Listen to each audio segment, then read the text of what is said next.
Hi friends, అందరూ ఈ పేపర్ని గమనించండి. ఇదంతా ఏంటి? ఒక తెల్లటి కాగితం. దీన్ని చూస్తే మీకు ఏమర్థమవుతుంది? పూర్తిగా ఒక వైట్ పేపర్, మధ్యలో ఒక చిన్న చుక్క. ఆ చుక్క ఏంటో తెలుసా? మన జీవితం.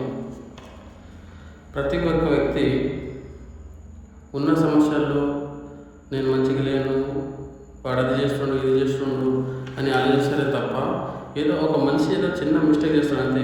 పెద్ద పెద్ద ఏం చేయడు, ఏదో చిన్న మిస్టేక్ చేస్తాడు. కానీ సమాజం దాన్ని ఎలా గుర్తిస్తుంది అంటే, వాడేదో కొంపలు కొలగొట్టేసినట్టు, వాడేదో మనిషిని చంపేసినట్టు ఒక మనిషిని హేళన చేస్తారు.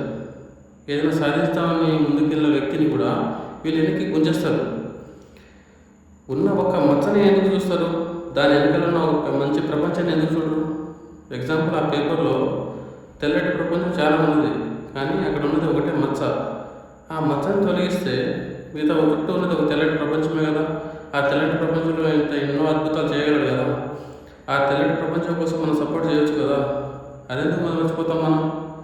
కాబట్టి ఏ వ్యక్తి అయినా సరే, ఎవరైనా ఏ పని చేస్తున్నా కానీ చిన్నపాటి మిస్టేక్స్ ఉంటాయి.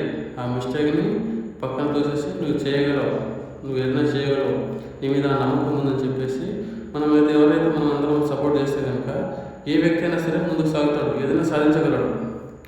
ఒక వ్యక్తి ఏదైనా సాధించాలంటే ప్రోత్సాహం. మనం డబ్బు సాయం ఏదైనా ఎలాగో చేయలేము. ఒక మంచి మాట నువ్వు చేయగలవు ఒక కాన్ఫిడెంట్ నింపితే కనుక అతను ఏదైనా సాధించగలడు కదా. అట్లా సాధిస్తే వాడు మిమ్మల్ని తలుచుకుంటాడు కదా. కాబట్టి ఏ వ్యక్తి ఉన్నా సరే బాధపెట్టకండి, వీలైతే వాటికి సపోర్ట్ చేయండి. గుర్తెరగ మిత్రమా.